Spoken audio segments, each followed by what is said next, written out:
I mean, as we sit here tonight, in practically every home in this country, this thing will be switched on. Yeah.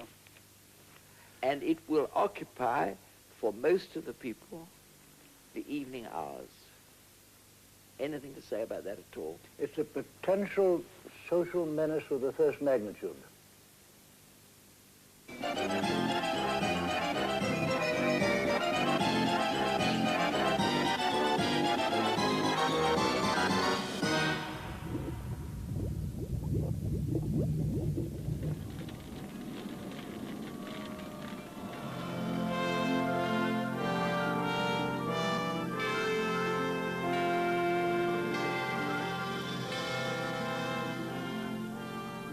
Because of co-production money, we felt if we could add a name, the name of Churchill would be of some significance. And so we chose the books, The History of the English-Speaking Peoples.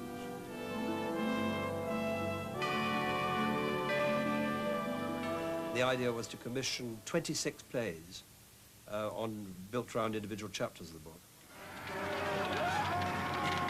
The key element of all this was that there was to be no film, no location work, nothing. It was all to be done in the studio. Battles, wars, the lot. That, I think, was the really bold thing that actually went wrong.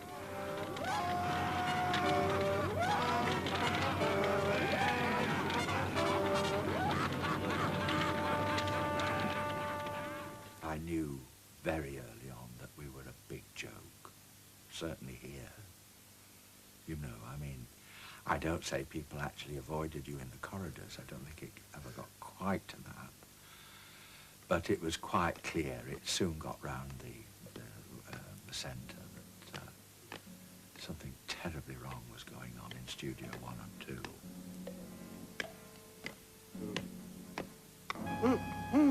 2. The very first play was called Pritan by David Rudkin, and it was about a Roman spy coming to Britain before the Roman invasion. The controller of BBC One, who we just appointed, viewed it, had a look at it, and he came to me and he said, I don't think this is transmittable at all, actually. Given the custody of this project, I had the feeling that if this was part of the inheritance, I rather wished I hadn't been included in the will.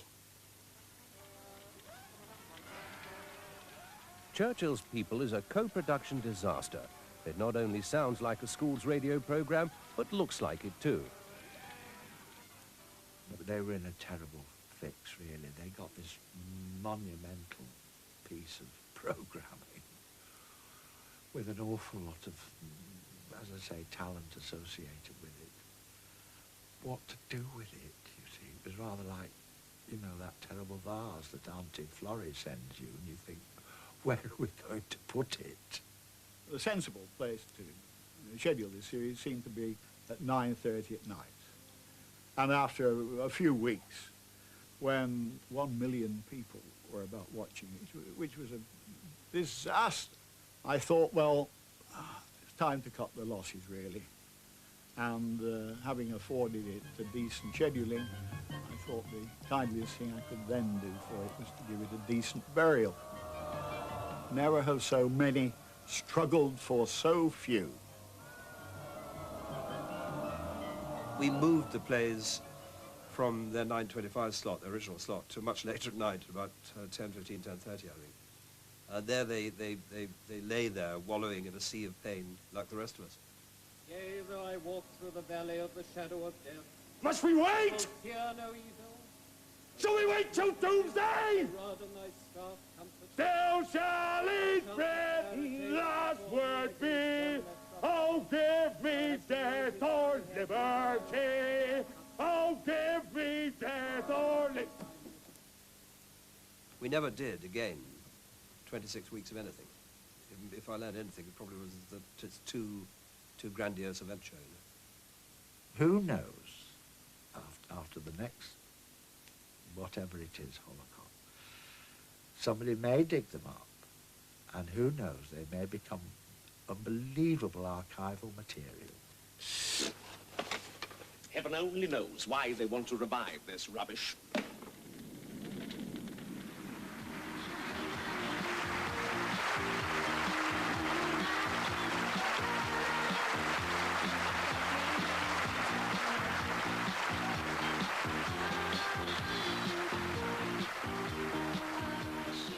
Minipops caused a terrible flutter at Channel 4 because there we were, all the right-ons, you know, doing our bit, you know, me doing the alternative comedy. And we were getting all that stuff in the press, you know, Channel swore and, you know, Isaacs must go, all this sort of stuff. And in the midst of this, all these children turned up, all sort of painted up to the nines, so gyrating. I could get a train. I don't need no hamburgers, no takeaway.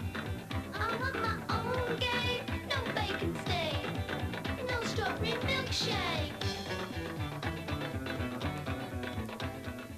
The show pandered to the kind of worst possible instincts in some human beings, and really wasn't terribly healthy. I mean, kids doing that sort of thing is just not very. It's wrong. It's certainly tasteless and appalling. The harder question is whether it's corrupt or corrupting. Is it merely priggish to feel queasy at the sight of primary school minxes with rouged cheeks, eye makeup and full gloss lipstick belting out songs like torch singers? I can remember watching a TV program that was like a sort of a right to reply type program, and they actually had a child psychiatrist on the program. And I can remember sitting there watching it, you know, 12 years old, thinking, oh, what's he going to say about my program?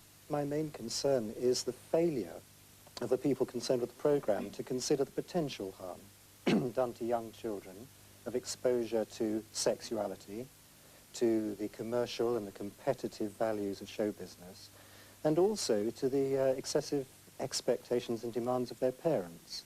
The first thing I was very upset, and I sort of had to take a serious view of myself on, was that the words sort of, as kind of paedophiles came up, and I found myself being very close to all these children that I'd worked with over the last couple of years. Suddenly you question yourself, you think, oh, people are thinking this of me.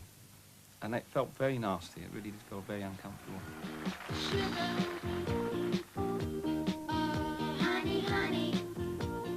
I can't blame anybody other than ourselves saying that we should have seen them on the set and said too much. We found out afterwards that these children were going into makeup, coming out, there was a poor makeup artist and they're working with a lot of children who were rushing through this room, and the children were looking in the mirror with themselves, and one girl was going, oh, I've got more makeup than you have. And they were belting back up into the makeup room saying, I've been told to have some more lipstick. And the poor girl was like slapping it on.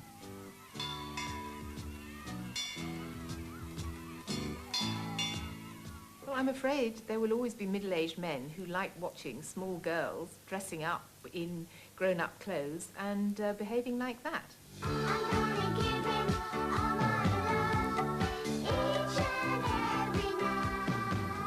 The fact that it lasted the series was the great miracle. Sometimes you can spot that the basic idea is rotten, sometimes you can spot that the research isn't going right, sometimes you can spot it at rough cut, and sometimes you don't spot it till it's too late to do anything about it.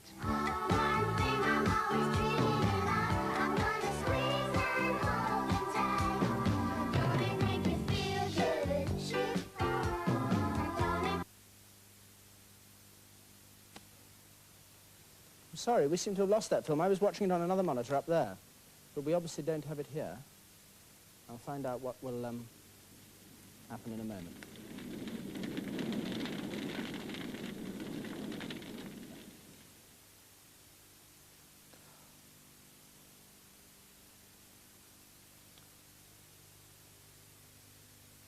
I haven't got a script.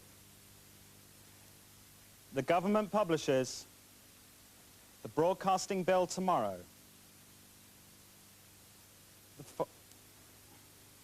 Paul Pavlikovsky reporting. The government publishes the broadcasting bill tomorrow. Does that mean you don't have film either of the IMF or of Rhodesia? What am I supposed to tell the Panorama audience that's watching? Richard? Well, it's... I'll give you just 1 second. Yes, I beg your pardon, we've gone to the wrong story there. I'm sorry about this. This is one of the most... we do occasionally have problems. As you know, those of you who watch Panorama or have watched it for many years, when we lose film, we occasionally have problems when we lose VT. I've never, in my experience, had a problem when we have lost all our film and all our VTs, and I'm left sitting here. John, tell me, I mean, have we for all these years got it wrong? Are sheep really bright? John? John, I'm over here. Oh, John? No, John, I'm over here. Wait, hello? Can you hear me, John? I think he's more worried about the visually. Hello, John. You want me to speak? Yes, you to speak, love. What, can you What do hear you want me me? to say? I mean, this sheep is going to go by. Do you know, I told you this would happen. I told them. Can you hear me? Hear me now, John? What? No, John, you're on the air. You can't really use words like that.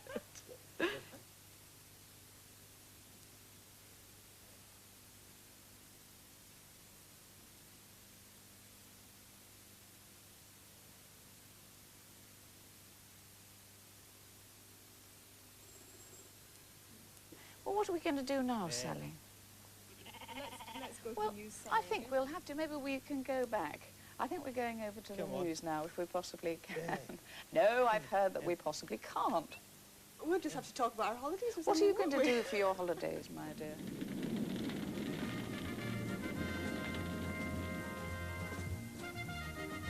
From Manchester, we bring you the unique Mr. Tony McCabe, a man who claims he can jump on hen's eggs and human noses without breaking them.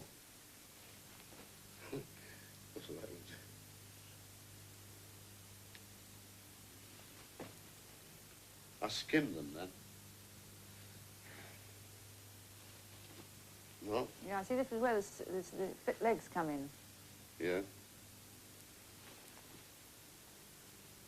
You're going too high. Up with it. Felt it click. Oh, there we are. That's it, is it? Oh, yeah, I felt it click, yes. Oh, that is the jumping on the eggs. Oh, yes, it's definitely been jumped on, that egg.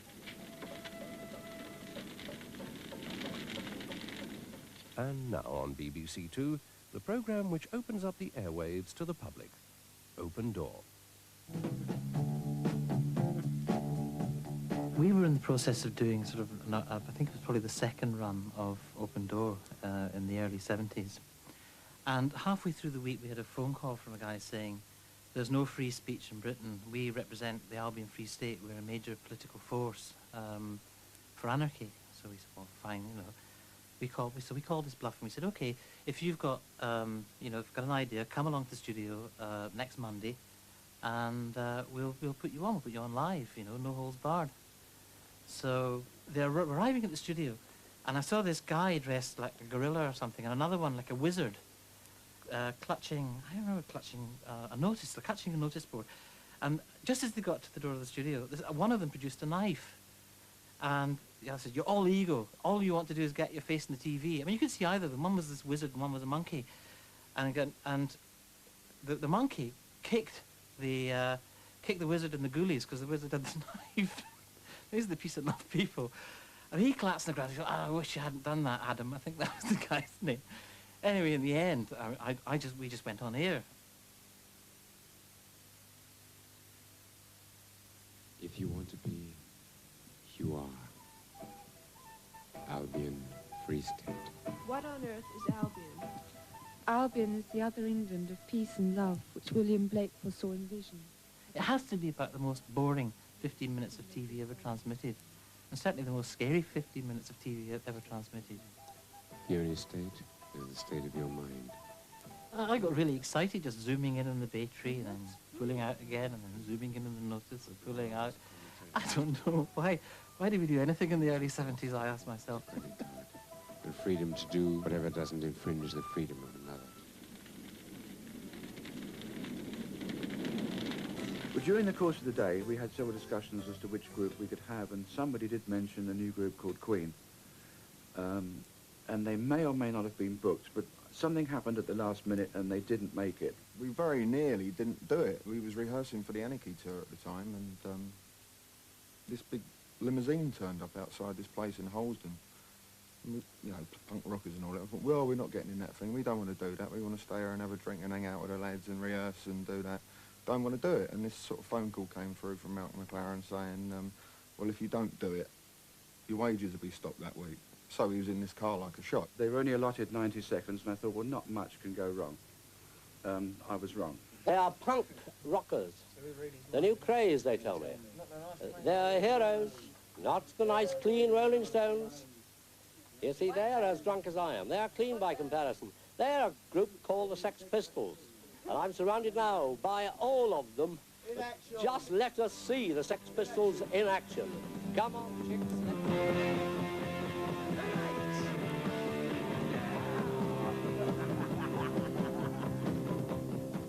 Grundy had very little patience for anything that wasn't classical music. I am told that that group have received £40,000 from a record company. Doesn't that seem to be slightly opposed to their anti-materialistic view of life? More the merrier. Really? Oh, yeah. Well, tell me more about it. Spent it, haven't we? I don't know, have you?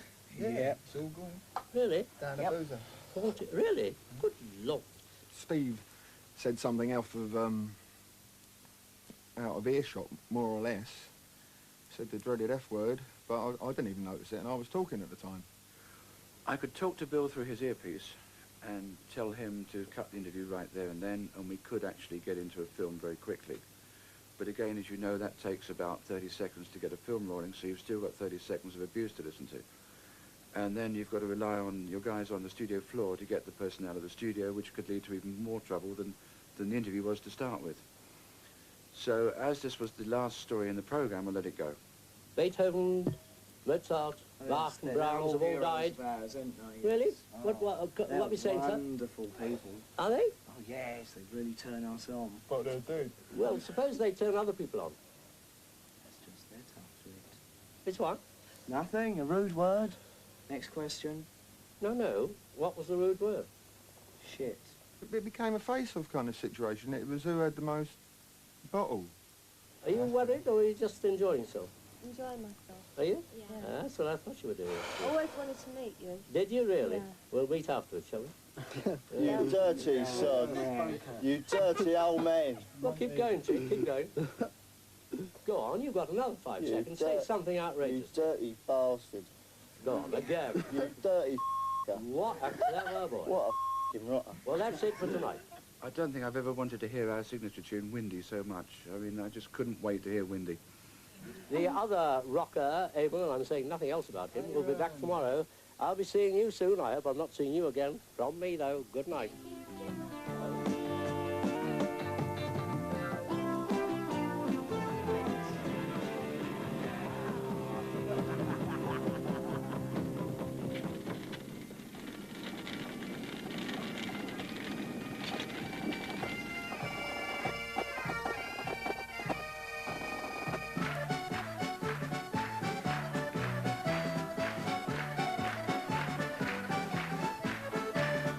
As New Year's Eve approaches, I grow sadder every day. It makes me mad that I get sad, for I know I should be gay. I know I should be gay. Oh, dear, my way. I'll start again. As New Year's Eve approaches, I grow sadder every day. It makes me mad that I get sad, for I know I should be gay. Yes? It makes me mad that I get sad, for I know I should be gay. Next line. Here we go. I get lost in contemplation for the coming celebration, for I know just what the midnight hour will bring. When the bells begin to chime for that joyful, joyful time, it is then each year you're sure to hear me say.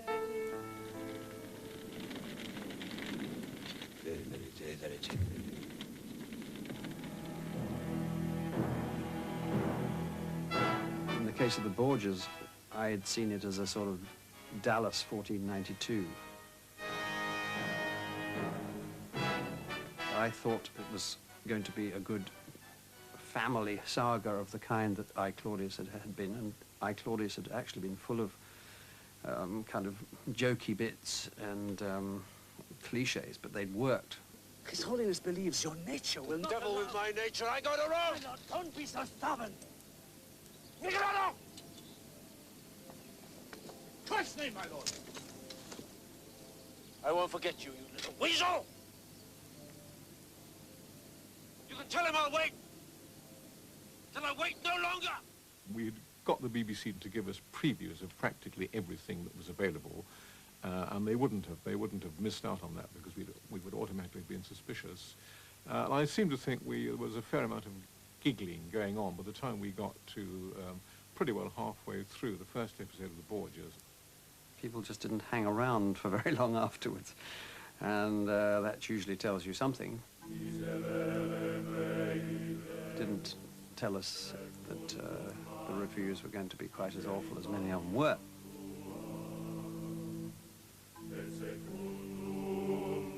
The biggest mistake of all was their central casting. In the role, the crucial role of Rodrigo Borgia, Pope Alexander VI, they chose an Italian actor called Adolfo Celi. When it came to the actual lines, he had a lot of trouble with them, and we should have hired him a voice coach and really worked very hard on him. There was no treasure in Castello Sforzesco when Louis entered in Milan. We learned this from Cesare's letter. The Duke had a special chest with locks made by Da Vinci, but they were unsecured and emptied. They told me, they wrote that I was not understandable in my language. I was very surprised about that because never in 10 months, never happened that they told me that I wasn't understandable. That other man is such a son. Although the son must call his father uncle. Yes, your mother said. One viewer wrote into BBC Radio suggesting the whole thing was got up to promote CFAX, subtitling, because nobody can understand what the hell it was all about. Are you pleased that you, Adolfo Celi, as an actor, did that series? Oh yes, I am proud about that. I'm proud. I'm proud about to have been between very, very nice English actors. Somehow we had not actually hit the right tone with it, so people didn't know how seriously to take it. I considered it first of all as entertainment, and secondarily as some kind of lesson. Clearly we didn't hit our stride on either. I am Pope. I am Pope. We are the vicar of Christ.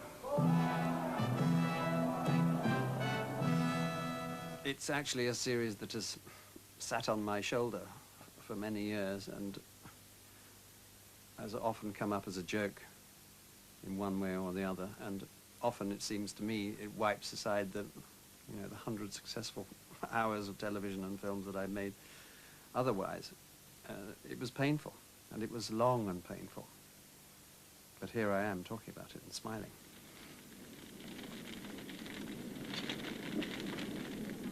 Dear, if you're not sulking, could we have some lovely music?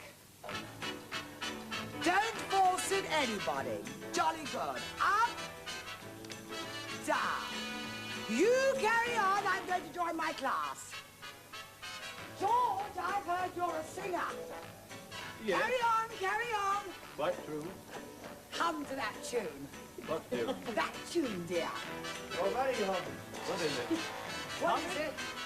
Chum, chum, chum, Chum, chum, chum, chum.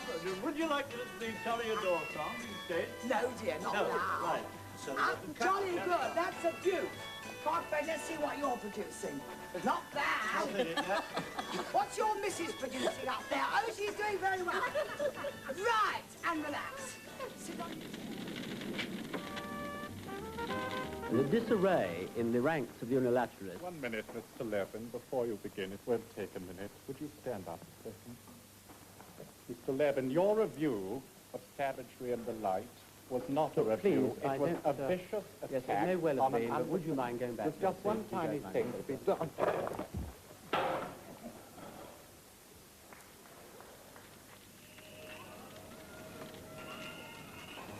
Good evening. The headlines at 6 o'clock. In the House of Lords, a vote is taking place now on a challenge to the poll tax. Tory rebels have said that the tax is unfair and unpopular. Lord Whitelaw's told them they should not be confronting the elected chamber. Now, the fight to save our wildlife has many rewards, ladies and gentlemen, not the least of which is getting your wife to wear a cloth coat.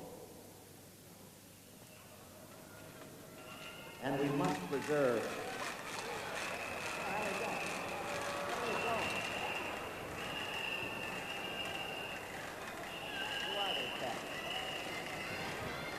And repairing the roads. Why, the cones signal a lot more chaos this summer.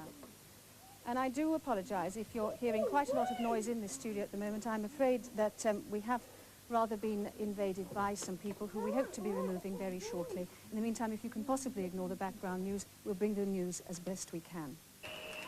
Ladies and gentlemen, this is a nice conditioning course for Vietnam.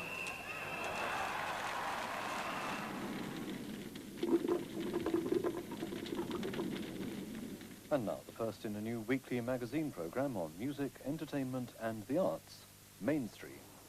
Mainstream was an invention of mine when I was, in the dim distant past, head of the music and arts department in BBC Television. And by that time, we'd had Arena well and truly established. We had Omnibus for 20 years established. And I argued with Bill Cotton, who was the head of BBC One at that time, that we should try something totally different.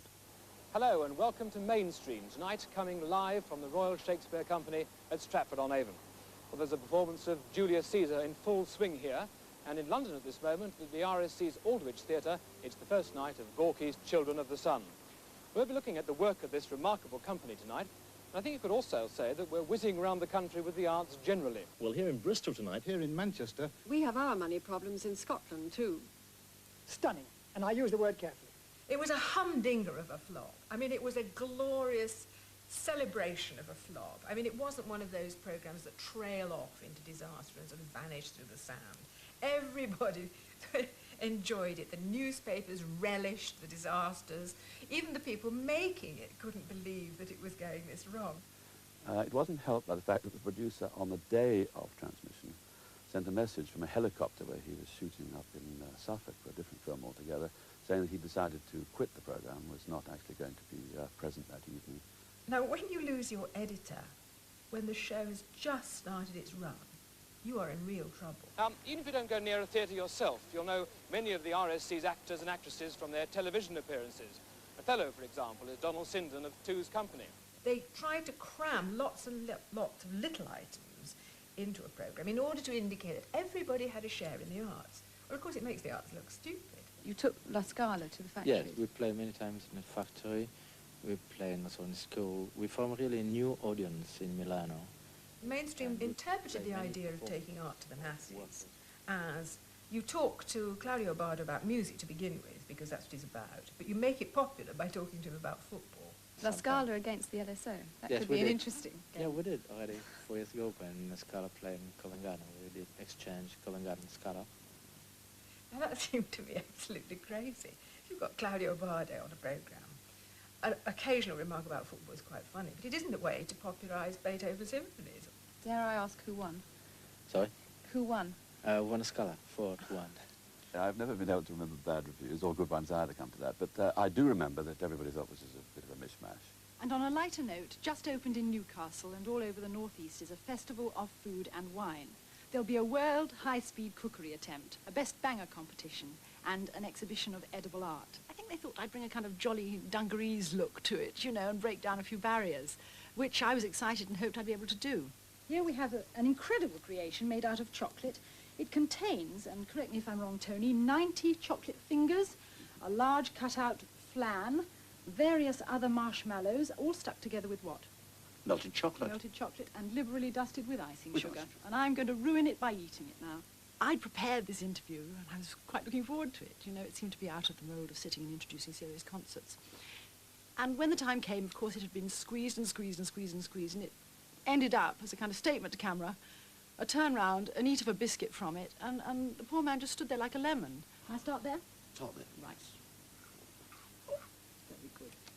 Keats's favourite epitaph was "Here lies one whose name was writ on water." And you could say about Mainstream that it was writ on water. It went down the stream, washed away, and was never seen again. Well, it's difficult to take anything like this too seriously. Mark, why do you like taking your clothes off? Well, I only enjoyed it if the circumstances are suitable. We just thought it was a good idea. Don't beans there? Yeah. Oh, you and your beans. You'll go fine. Isn't that a dangerous job? It could be, if you didn't know what you were doing.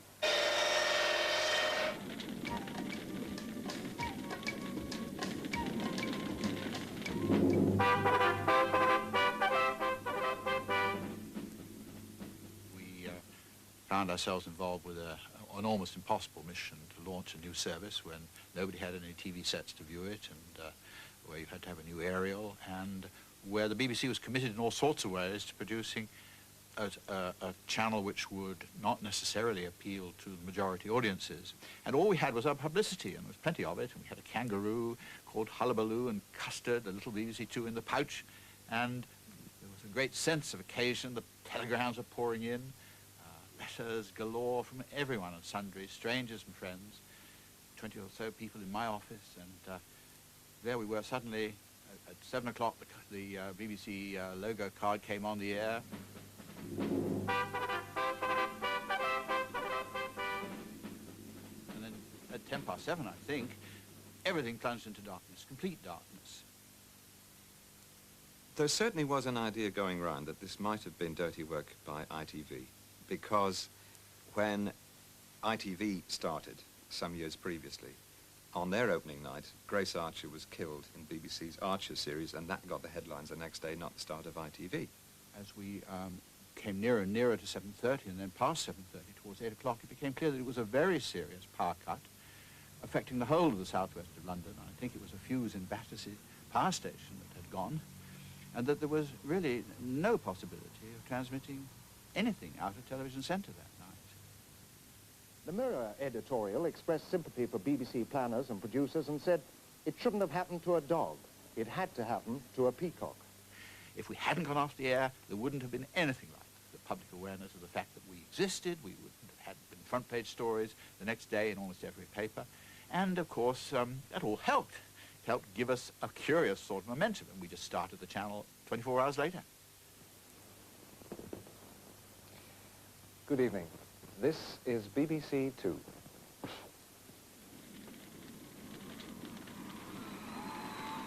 Ladies and gentlemen, the Brits, 89. She's out of control already, I can tell. I've got to control this woman. I've got to control her over here. Oh, that was a good start, wasn't it, Nick? Tonight, Bookmark comes live from Stationers' Hall in the City of London for the presentation of Britain's most important literary prize, the 1983 Booker McConnell Award for Literature. Now, you had 100 books to read. Yes. Did you read all of them? Of course I did. How can you choose? I'm pleased to hear that. We've seen a bevy of newcomers arrive who look set here to stay. Ross, Pasadena, Brother Beyond, and more.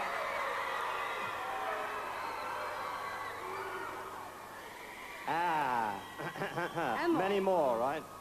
Madam, can I ask you what you think of the choice of the winner? I was one of the judges. Does that exclude me from this? I'm sorry about that. What's your name? Angela Carter. Hello. Tonight, they're totally compos mentis, whatever that means, I don't know, here in London. The fabulous, the legendary, the sensational, the Four Tops.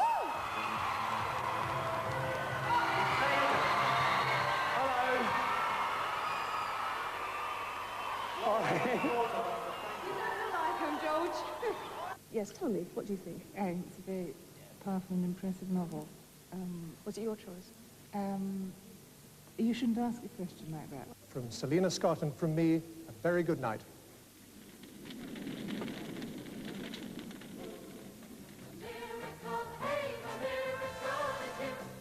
Georgina, Miss Wishaw, Linda, Miss Greenock, Anne, Miss Coatbridge, Lorraine, Miss Glasgow East, Patricia, Miss Ballock, Angela, Miss Bathgate, and Lena, Miss Edinburgh Central.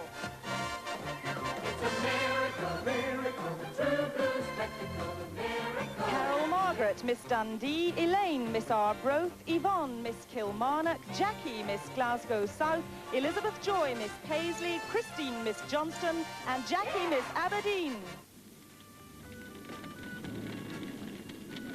Well, here I am back in the Midlands looking for some of the people you'll be seeing a lot of in the very near future. I believe two of them are shopping around here at this moment. And here they are, Kitty Jarvis and Meg Richardson. How do you do, Kitty? How do you do? How do you do, Meg? Hello. Meg, I believe you run a motel. That must keep you pretty busy. Oh, my goodness, it does, especially when business is like it is the next few weeks. We're booked absolutely solid. And you still find time to do shopping in the town? Well, I've got to, you see, because I've only got a teenage daughter helping me. My schoolboy son isn't a lot of use. And we're expecting a Spanish cook.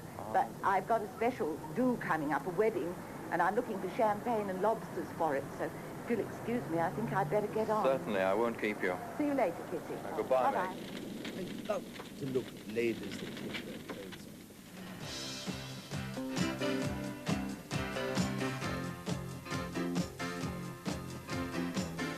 off. I think I probably originated the idea of doing the 7 Deadly Sins, which has been done actually a fair number of times. I think it was what I call a dinner party idea, which is you all sit around and think it's a great idea for a program, and then someone turns around and says, do it. And you say, no, I didn't actually mean that, but by that stage it's got into the system. But to help us to examine lust, we've got a man who wants a woman to be an angel to his friends, a nun in the street, and a whore in bed. We've got a nun, or an ex-nun, who climbed over the convent wall to discover lust for herself, plus an ex-pornographic movie star who became a legend in her own bedtime. It sounds an interesting idea to have Linda Lovelace and Karen Armstrong, who's a former nun, sitting together. Linda Lovelace and Karen Armstrong. And then in the same studio you have a rock band who will sing. Someone had thought, let's have a line of bathing beauties because that will look quite good on television. But when Falk comes up to them and says, how do you define lust? and then immediately after that you will walk over and have 6 members of the Salvation Army sitting there. Is there lust in a Christian marriage? They said no. No, there's no room at all, I'd say, Bernard, to this, not for lust at all. But they didn't say anything else, you see, because they don't have any views on it beyond thinking that it doesn't. So then they talked about their view, and this happened all the time. Before we went on, I was sitting behind a curtain, and I was waiting for my cue, and Oliver Reed was sitting next to me. And he decided he didn't want to go on because he thought the format was completely wrong. And he told me this in great detail, very forcefully. Oliver Reed and Charlotte Lamb. So when we came on, he started going off towards the audience. And I had to grab his hand and literally make him go onto the set. He kept saying, this is a disaster. This was one of the first sightings of a very excitable, extremely excitable Oliver Reed being interviewed by Falk. I love to look at ladies that take their clothes off. I love to look... I don't even give a jot whether fellas take their clothes off and jump upon them. I think that if that is lust, that's jolly good too. I think that if lust, listen, coming back to... No. Battle of Conquest for a fellow... It looked at one point as if Falk wouldn't be able to shut him up, but he did. Ollie, I must talk to Charlotte.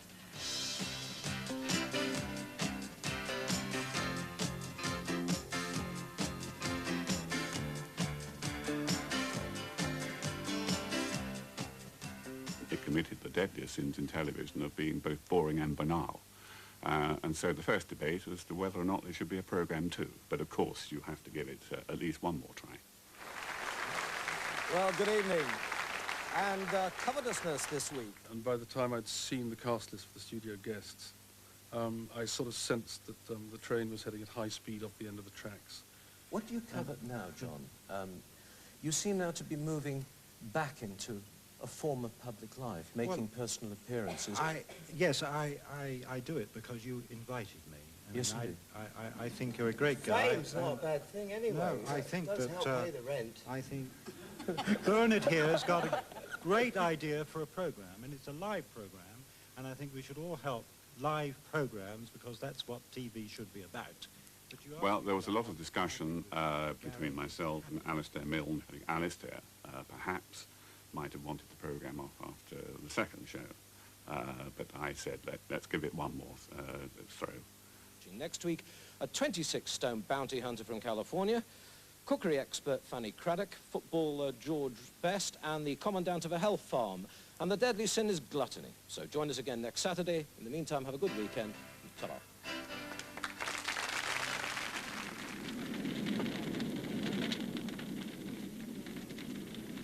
Here after his swan song at a Conservative Party conference is the Defence Secretary, Mr. John Nott.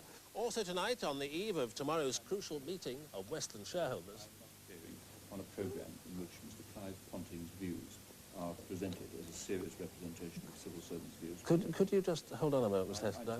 This was her response. Yeah. And the European Commission say this is quite false. But why should the public on this issue, as regards the future of the Royal Navy, believe you, a transient, here today and, if I may say so, gone tomorrow politician, rather than a senior officer of many years? I'm fed up with this interview, really. It's ridiculous, really. I didn't know anything about it. Well, let me just... Can I just... In which I will have any part in that. What do you have to say to that, Miss Jukes? Miss Jukes, I'd really rather like to hear that answer. Well, I don't know whether you gathered what happened there, but Michael Heseltine has walked out. Well, thank you, Mr. Nott.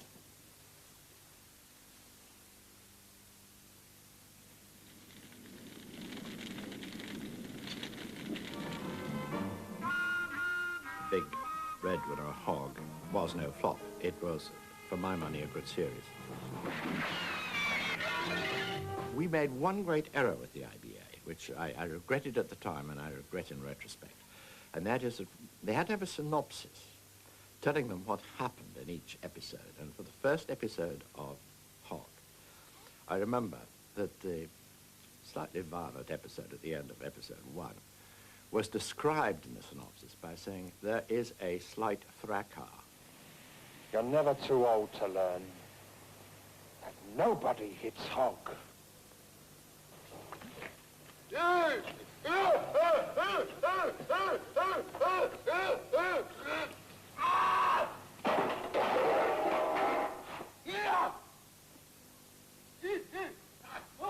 The morning after it was shown, our headlines all over the place. The telephone lines were jammed. The IBA was on the phone. And it certainly had upset people.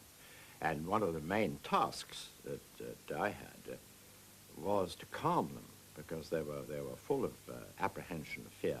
And I think they would have been very happy if we'd said we were scrapping the series. And I think, if I remember rightly, they wanted to see, if not the rough cuts, certainly the scripts of everything from then on. Some sort of surveillance was put on us.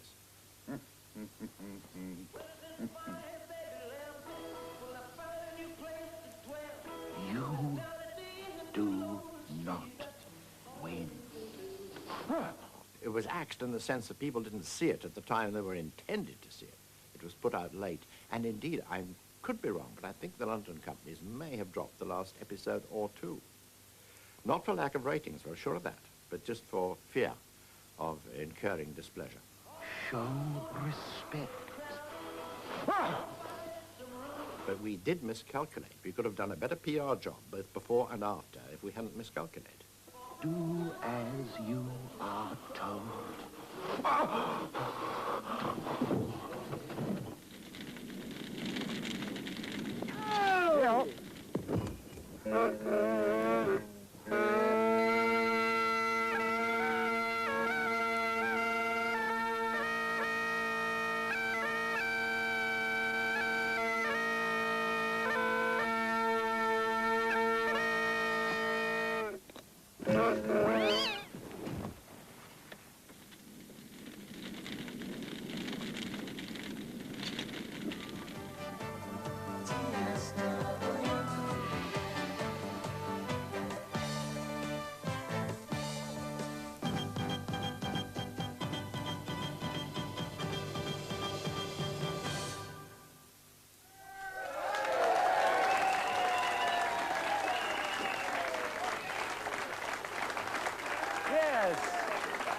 Welcome, it's party night.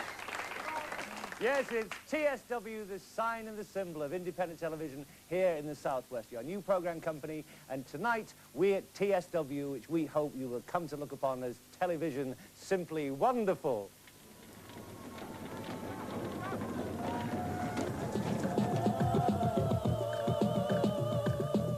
last just to spark.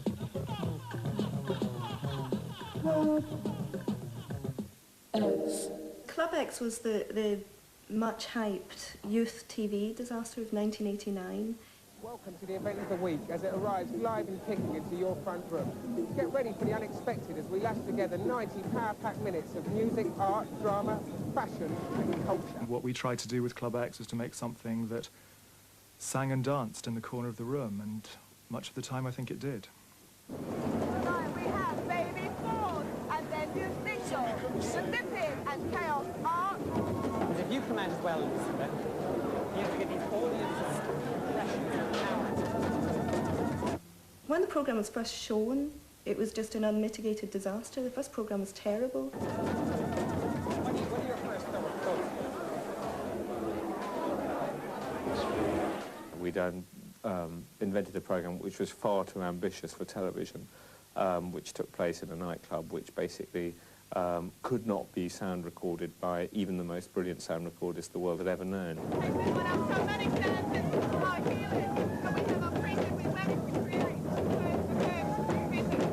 Coupled with the fact that on the first night that transmission went down the London area. What's your impression of power? What does it mean to you? Power is television, and it means control. Yeah, that's a good one. We knew on our first night that we had a talked about nightmare.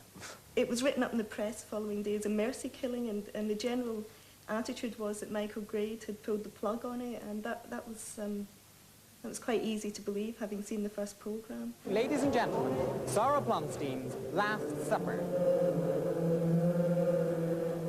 I think it's indulgent arty-partiness, really. Indulgent arty-partiness. Club X is a disaster, says The Independent. Club X is like the South Bank show in Stringfellows, according to the Birmingham Express, some local paper. And the best one, I think, has to be Robert Elms, who described us as being remarkably inept. Well, thank you very much for all the publicity. I think it got a bad press because it was provocative and difficult. And there's no question that parts of it were apocalyptically awful. You're right. Okay, ladies and gentlemen, Anthropometry 1989. Big hand, if you would, please. Around programme 3, we somehow found ourselves with a studio full of naked women daubing themselves in blue paint. And that, to me, was an extraordinary, ghastly, marvellous piece of television. It actually just had things which were purely sensationalist, and there was no excuse for them, possibly no justification for them, but there was no excuse for them. You always learn lessons, but no one sets out to create something that doesn't work. People were giving it a bit of time to get over its teething troubles, but it never really did. And it had 23 weeks to get over its teething troubles, and at the end it was just as bad, possibly worse, than it had been at the beginning. Also, you'll find out how advertising rips off art and a brand new controversial human drama about football violence. All right, Melissa, what's the programme about? Let's check it and see.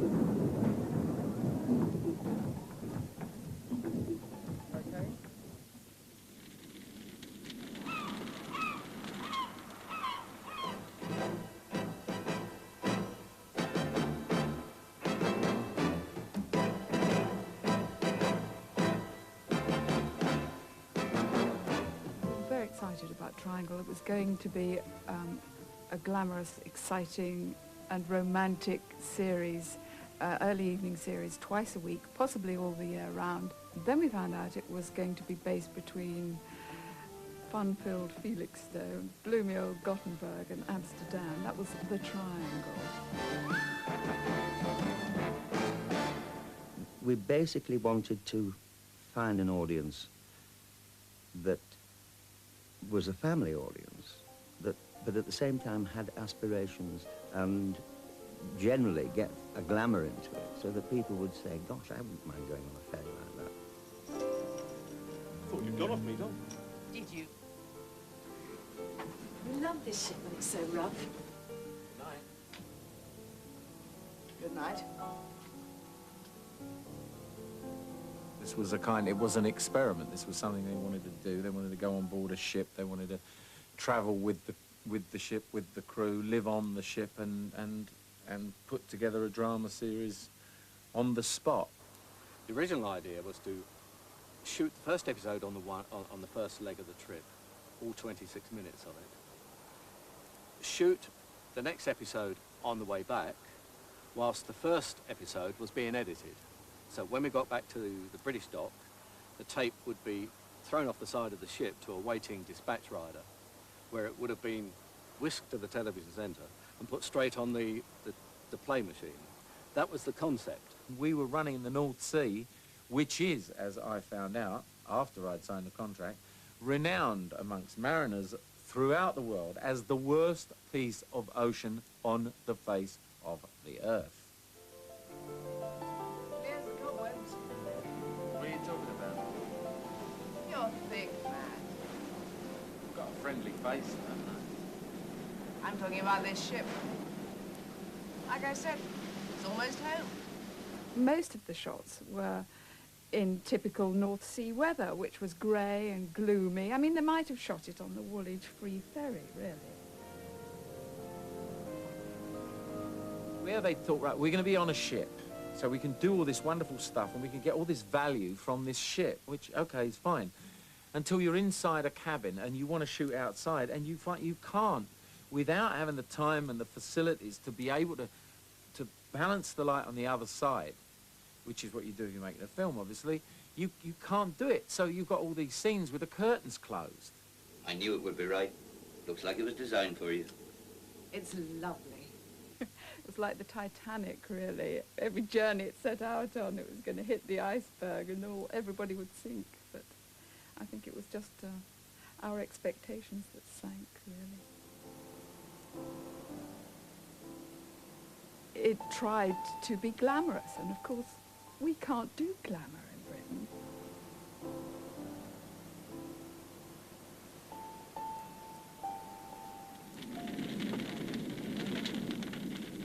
I'm feeling perfectly fit at the moment, and as sane as I ever am, and I'll take the drug now.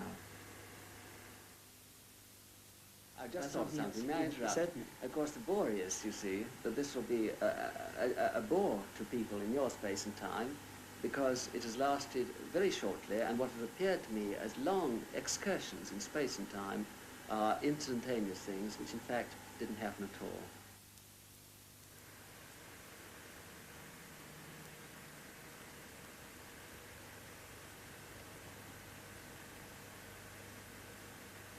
I don't know what I should think of this on Tuesday or Wednesday next week.